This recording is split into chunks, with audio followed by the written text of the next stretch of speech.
Hello and welcome to my channel, or welcome back to my channel. My name is Jay and this is a web of classic tales. If you're enjoying the videos, please like, subscribe, share, and comment. If you want notifications every single time a new video is uploaded, please click on the little bell icon. Today we will continue reading Jane Austen's Sense and Sensibility.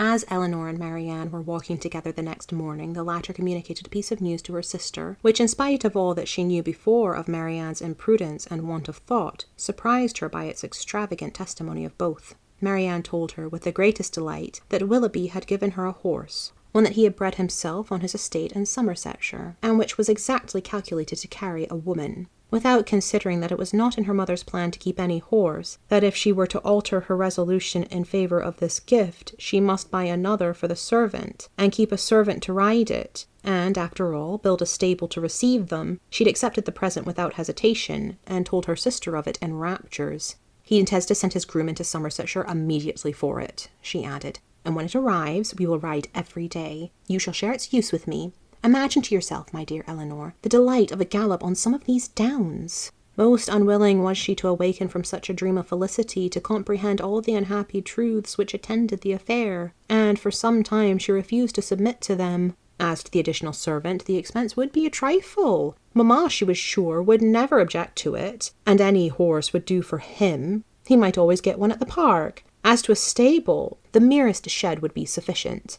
Elinor then ventured to doubt the propriety of her receiving such a present from a man so little, or at least so lately, known to her. This was too much. "You are mistaken, Elinor," she said warmly, "in supposing I know very little of Willoughby. I have not known him long, indeed, but I am much better acquainted with him than I am with any other creature in the world, except yourself and mamma. It is not time or opportunity that is to determine intimacy. It is disposition alone. 7 years would be insufficient to make some people acquainted with each other, and 7 days are more than enough for others. I should hold myself guilty of greater impropriety in accepting a horse from my brother than from Willoughby.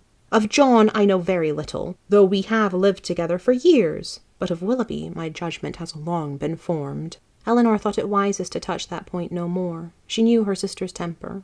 Opposition on so tender a subject would only attach her the more to her own opinion. But by an appeal to her affection for her mother, by representing the inconveniences which that indulgent mother must draw on herself, if, as would probably be the case, she consented to this increase of establishment, Marianne was shortly subdued, and she promised not to tempt her mother to such imprudent kindness by mentioning the offer, and to tell Willoughby when she saw him next that it must be declined. She was faithful to her word, and when Willoughby called at the cottage the same day, Elinor heard her express her disappointment to him in a low voice, on being obliged to forego the acceptance of his present. The reasons for this alteration were at the same time related, and they were such as to make further entreaty on his side impossible. His concern, however, was very apparent, and after expressing it with earnestness, he added, in the same low voice, "But, Marianne, the horse is still yours, though you cannot use it now. I shall keep it only till you can claim it. When you leave Barton to form your own establishment in a more lasting home, Queen Mab shall receive you." This was all overheard by Miss Dashwood, and in the whole of the sentence, in his manner of pronouncing it, and in his addressing her sister by her Christian name alone, she instantly saw an intimacy so decided, a meaning so direct, as marked a perfect agreement between them. From that moment she doubted not of their being engaged to each other, and the belief of it created no other surprise than that she, or any of their friends, should be left by tempers so frank to discover it by accident. Margaret related something to her the next day, which placed this matter in still clearer light. Willoughby had spent the preceding evening with them, and Margaret, by being left some time in the parlour with only him and Marianne, had had opportunity for observations, which, with a most important face, she communicated to her eldest sister when they were next by themselves. "Oh, Elinor," she cried, "I have such a secret to tell you about Marianne. I am sure she will be married to Mr. Willoughby very soon." "You have said so," replied Elinor, "almost every day since they first met on High Church Down, and they had not known each other a week, I believe, before you were certain that Marianne wore his picture around her neck, but it turned out to be only the miniature of our great uncle. But indeed this is quite another thing. I am sure they will be married very soon, for he has got a lock of her hair." "Take care, Margaret. It may be only the hair of some great uncle of his." "But indeed, Elinor, it is Marianne's. I am almost sure it is, for I saw him cut it off.